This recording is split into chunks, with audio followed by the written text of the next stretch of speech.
என்னுடைய புரட்சி தலைவர் மற்றும் புரட்சி தலைவி அம்மாவின் தொண்டர்கள் களத்தில் இருப்பார்கள் அப்படிங்கிறத நான் சொல்லிக்கிறேன்.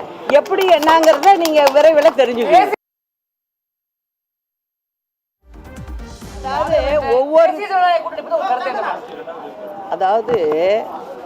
ஒவ்வொரு கட்சியும் அவங்கவுங்களுக்கு எது சரின்னு படுதோ அந்தந்த கட்சியில் கூட்டணி அமைச்சுக்குவாங்க. அதில் போய் நான் தலையிட்டு எதுவும் சொல்ல முடியாது. என்னை பொறுத்தவரை தலைவர் அம்மா வழியில் ஆட்சி நடக்கணுங்கிறது தான் என்னோட திட்டம். அதை நான் நல்ல முறையில் செயல்படுத்துவேன். அவ்வளவுதான் இப்போ சொல்ல முடியும்.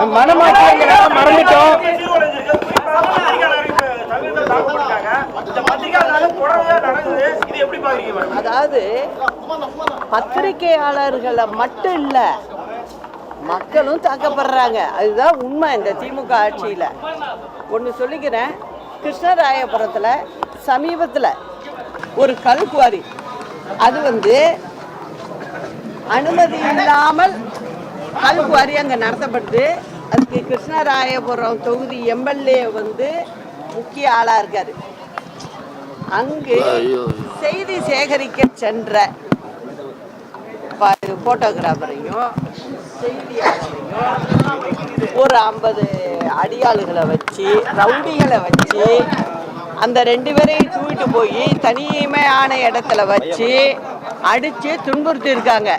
இது நடந்தது உண்மை. திமுக சம்பந்தப்பட்டிருக்கிறதுனால இந்த விசாரணை எப்படி போகும்னு எனக்கு தெரியல. உண்மையா அங்க உள்ள காவல்துறையினர் அரசாங்கம் இருக்கும், நாளைக்கு மாறும். ஆனால் நடந்த நிகழ்வுக்கு அவர்கள் தக்க இடத்துல பதில் சொல்ல வேண்டிய ஒரு நிர்பந்தம் கூடிய விரைவில் ஏற்படும். அதனால் அதில் உண்மையாக சம்மந்தப்பட்டவங்க மேலே நடவடிக்கை எடுக்கணும்னு கேட்டுக்கிறேன். அதே போல் பார்த்திங்கன்னா, இங்கே நந்தனத்தில் கலைக்கல்லூரியில் ஒரு இது கேன்டீன் இருக்குது. அந்த கேன்டீன் திமுககாரவங்களுக்கு லீஸ்க்கு கொடுத்துருக்காங்க. அந்த கேன்டீனில் வேலை செய்ய வந்த ஒரு பெண்ணை கற்பழிப்புக்கு உள்ளாயிருக்கு. அதுக்கும் திமுககாரவங்க தான் சம்பந்தங்கிறது நல்ல வெட்ட வெளிச்சமாக தெரியுது. அதுக்கும் தகுந்த நடவடிக்கை எடுக்கணும். சும்மா பூசி மொழுவுனீங்கன்னா இது அடுத்து வரப்போகிற அரசாங்கம் உங்களை சும்மா விடாது. இது மட்டும் இல்லை, தமிழ்நாட்டில் எல்லா இடத்துலையும் லா அண்ட் ஆர்டர் ரொம்ப மோசமாக இருக்குது. இதுக்கு திமுககாரவங்க பதில் சொல்லி ஆகணும். அதே போல் இன்னொன்னையும் சொல்லிக்கிறேன்.